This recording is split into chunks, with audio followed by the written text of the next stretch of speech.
Alright, so welcome back, guys, or welcome if this is your first time here. I'm Vision here with Blind Entertainment, bringing you guys another video. Today we're doing my review of The Walking Dead Season 9, Episode 2, The Bridge.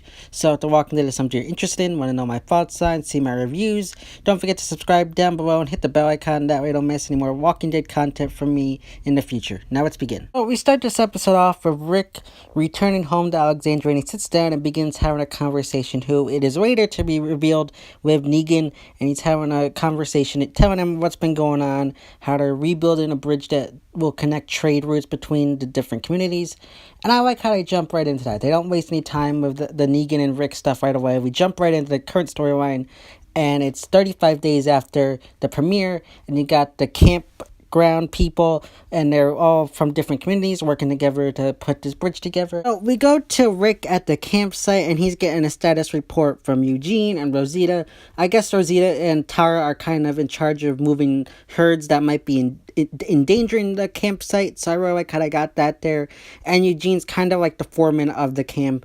So we get some scenes between Daryl and Aaron talking about Gracie. I really like that. My one con here is I feel like once you humanize Aaron in a way and give him that scene with Daryl, it pretty much told you who was the person that was going to be gravely injured in this episode. So I feel like that they should have done something a little different. Maybe give it to other characters to have these relationships going on, like talking about normal stuff. Because I feel like once that happened, it kind of ruined the surprise of who the gravely injured person was. No one knew it, but within this few episodes, I was like, oh my god, Aaron's the one that's going to be gravely injured.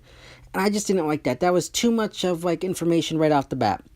But then you got Henry, and he's passing out water, and all the saviors seem to be accepting him. You know, he's helping them out. They're treating the kid nice.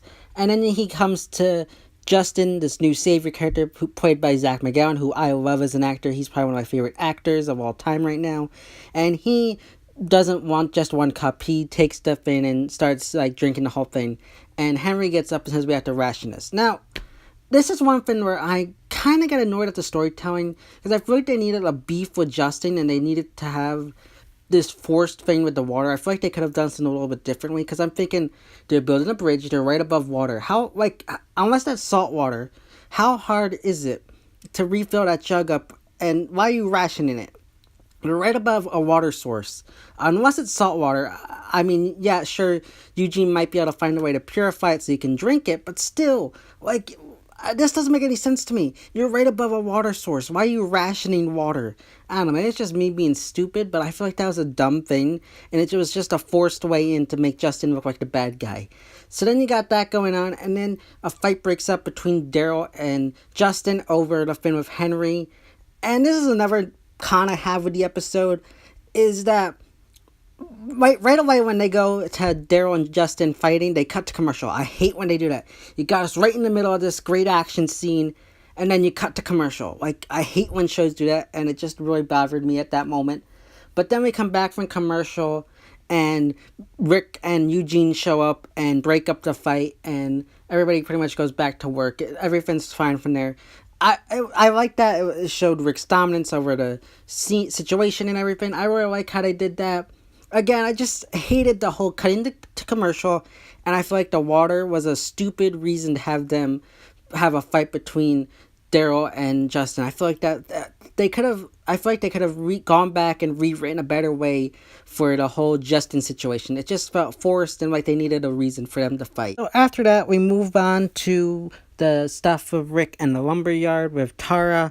Now, I kind of like where they put Tara in this episode, because she had some lines. It worked.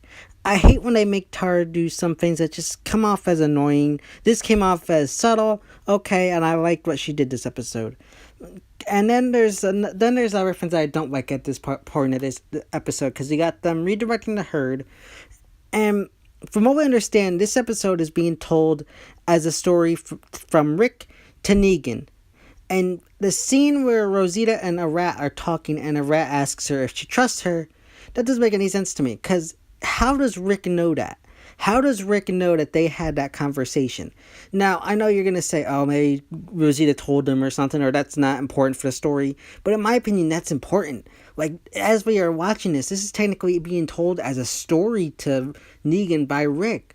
like little details like that kind of poke holes in this story, because like that's make it believable then. Like, unless like Rosita went to Rick and told him that, which I doubt she did. It just seems strange for her to do. Which I think if they come out and say that, it just seems a little weird and a bit awkward to me. So for that, I gotta take some points off from this episode, because I think that storytelling wise, it just doesn't make any sense, and it just boggled my mind that they should put that in there.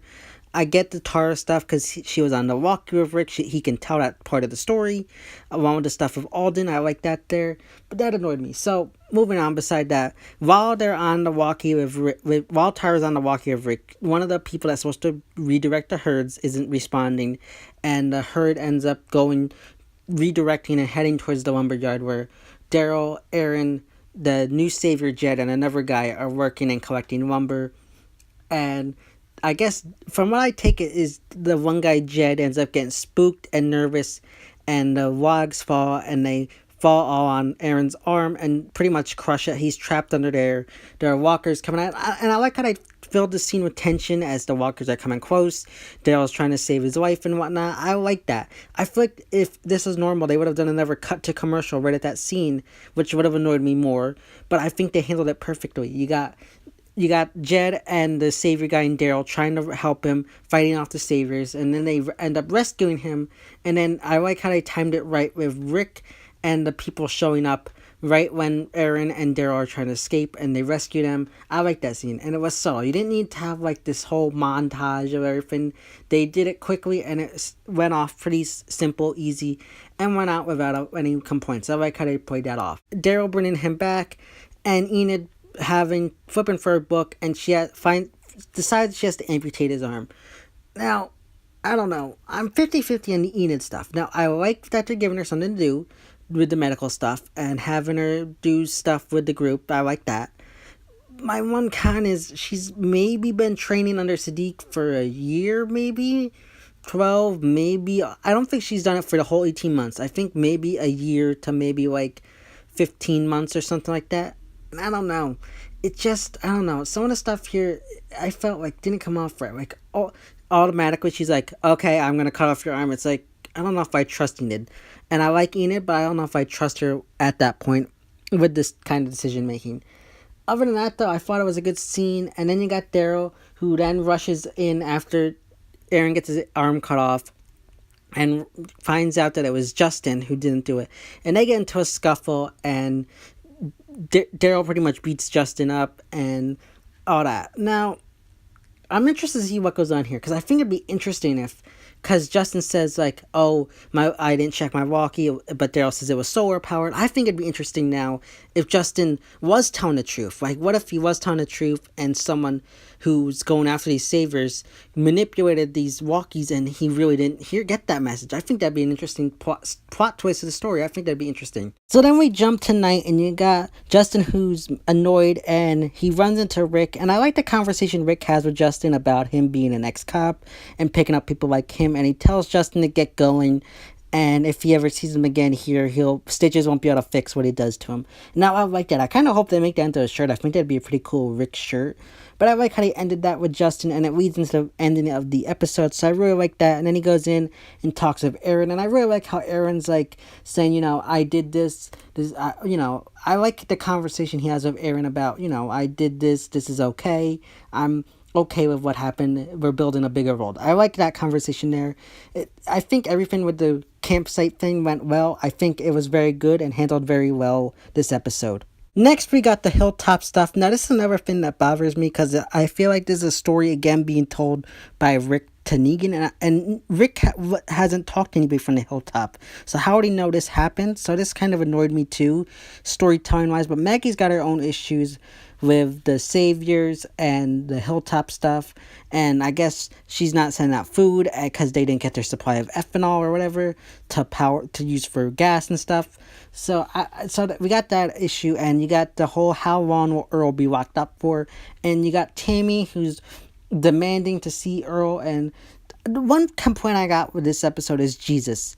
Now, in the comics, Jesus is supposed to be like Maggie's advisor, lead her down the right direction. But I feel like in this episode, it's more and more. It's more like he's just blindly following her. Okay, whatever, I'll do what you do. It doesn't come off like he's her advisor. And I wish they had done that. I think we need more Jesus this season, and I hope we do. And you got Michonne who arrives there, and she's kind of talking to both of them, talking about how we need to make like a charter. Now, I do agree with Michonne about the whole charter thing. I think that's an important thing to do. My one con is I feel like they overdid it this episode. The whole charter and whatnot got old. I think like they need to ease it out a little bit more. I understand where they're coming from, but I think they need to like not have it be every sentence Michonne says. It just kind of annoyed me. But then Maggie eventually agrees to, after meeting with Jesus, and in this meeting with Jesus, we get a hint at how Maggie might weave the story about how Georgie's been wanting to recruit her for to come and help her find new communities. So I like kind of hinting at that. But then after that meeting with Jesus, Maggie decides to let Tammy see Earl, and we get some backstory into Earl's drinking, and I really like what they did there. Earl's a character I feel like within by the second half to probably midway through the second half of the season, we might be warming up to him, and he could be like a fan favorite like Herschel, and I like that. I think that'd be an interesting thing to do. So I like that. And eventually Maggie releases him on probation or whatever, and to fix stuff, and we get some mention of Herschel and whatnot. So I really like how they did that and played it off like that. And Maggie agrees to bring the food to the Saviors after having that conversation with Earl and giving him a second chance and opening up to giving the Saviors a second chance. So I really like how they played that off. Then we come to the end of this episode, and you got Rick and it comes full circle of Rick and Negan's conversation. And I like how they have Negan at least have something to do in this episode where, he has that line from the trailer that says, you're not fixing the world or rebuilding it, you're just getting it ready for me. Kind of poking a jab at Rick. So I really like how they ended the episode like that. And then you go back to the present time, I'm assuming. And I like, we got Anne on watch, and I'm going to touch on her relationship with Gabriel. I really like how they did that. It's something interesting and something I like. I approve of this one. I don't think it's like, out there or anything, but I like what they did with her and Gabriel. And she's on watch, and she sees the helicopter with this nervous or scared look on her face. So I'm interested to see where that goes. Again, I don't think the helicopter is going to be anything big, but I'm interested to see what goes on there. And then you got Justin, who's walking at night, leaving the campsite drunk, and all of a sudden you see someone walk out, and he recognizes them and says, hey, what are you doing? And then I guess they either kill him or jump him and capture him. So I'm not sure. I'm going to go more into that in an upcoming video. But I like how they ended it with those cliffhangers and dragging us in for the next episode. I really like how they did that. So I'm interested to see what goes on. And I think there's another great episode. Not as good as the premiere. I'm going to give it like an 8 out of 10. But still a solid, great episode, and still going strong for the season 9 so far. So yeah, guys, that's my review of The Walking Dead season 9 episode 2, The Bridge. As always, if you like this video, don't forget to give it a big thumbs up and share, and don't forget to subscribe down below and hit the bell icon. That way you don't miss any more Walking Dead content from me in the future. This is my Vision here with Blind Entertainment, and I'll see you next time.